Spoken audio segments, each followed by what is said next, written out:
Bonjour, maître Trestar. Bonjour.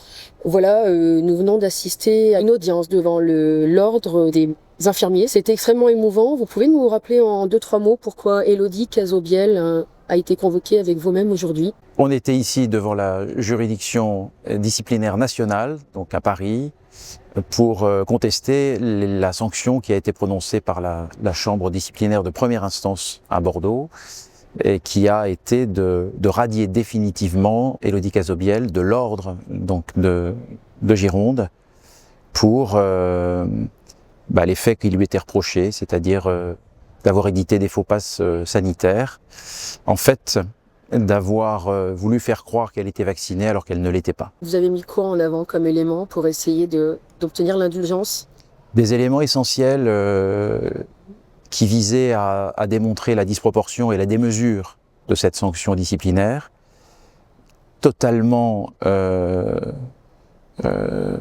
comment dirais-je, en distorsion profonde avec la décision pénale, puisque Élodie Cazobiel a été jugée par le tribunal correctionnel pour les mêmes faits, et qu'il avait condamné à 18 mois d'interdiction temporaire d'exercice. Là, on est sur une radiation définitive. Oui. L'autre volet, c'est, et pour démontrer cette disproportion, c'était d'accentuer la défense d'Élodie Cazobiel sur le caractère inédit d'une crise sanitaire de cette ampleur, et du fait que les autorités gouvernementales ont évidemment tâtonné sur l'ensemble des mesures à prendre pour contourner, cantonner, encadrer cette pandémie.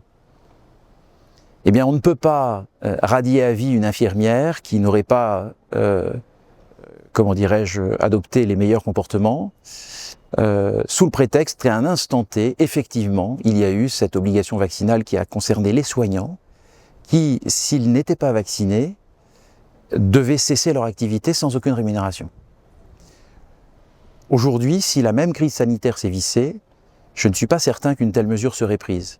Donc il y a alors une distorsion dans le temps des moyens mis en place pour lutter contre une pandémie, et je ne suis pas certain que ces mesures seraient prises. Donc le caractère inédit de la crise sanitaire et les mesures mises en œuvre pour l'encadrer ne peuvent pas, à vie, sanctionner un soignant qui, en responsabilité, a considéré que ce produit n'était pas suffisamment sûr, n'avait en tout cas pas suivi toutes les démarches nécessaires et préalables à sa mise sur le marché, et qu'elle ne se voyait pas, dans sa responsabilité de soignante, eh bien, vacciner tous ses patients et se vacciner elle-même.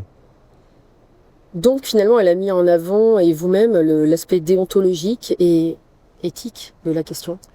Absolument. Alors, c'est pas facile de faire passer ce message, parce que ces questions-là lui ont été évidemment posées à plusieurs niveaux, devant toutes les juridictions.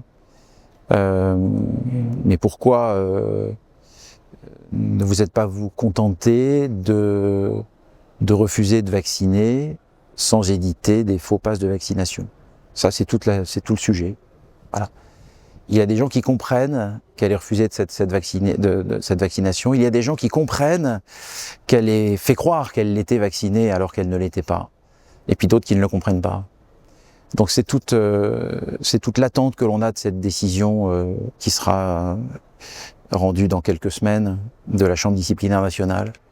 J'espère que cette nuance sera prise en compte pour qu'elle retrouve un jour la possibilité d'exercer. Quand on écoute cette audience, on a plusieurs termes qui viennent à l'esprit, la notion de principe de précaution, la notion de consentement et la notion de solidarité. Vous en pensez quoi? Ce sont toutes des valeurs qui transpirent évidemment dans ce dossier.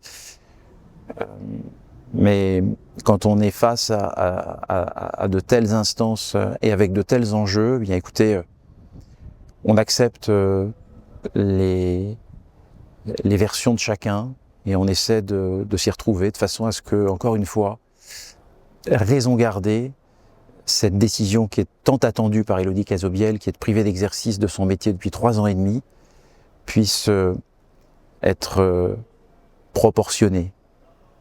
La sanction, elle sera. On n'a pas demandé à ce qu'il n'y ait pas de sanction. Il faut simplement qu'elle soit mesurée.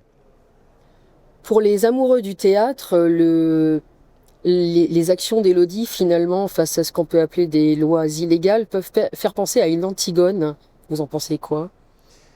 Oui, c'est tout à fait ça. J'ai aussi insisté là-dessus, sur le fait que, effectivement, le soignant, il avait aussi cette responsabilité de déceler le caractère illégal d'un ordre qui pourrait même être donné par l'autorité gouvernementale la plus élevée.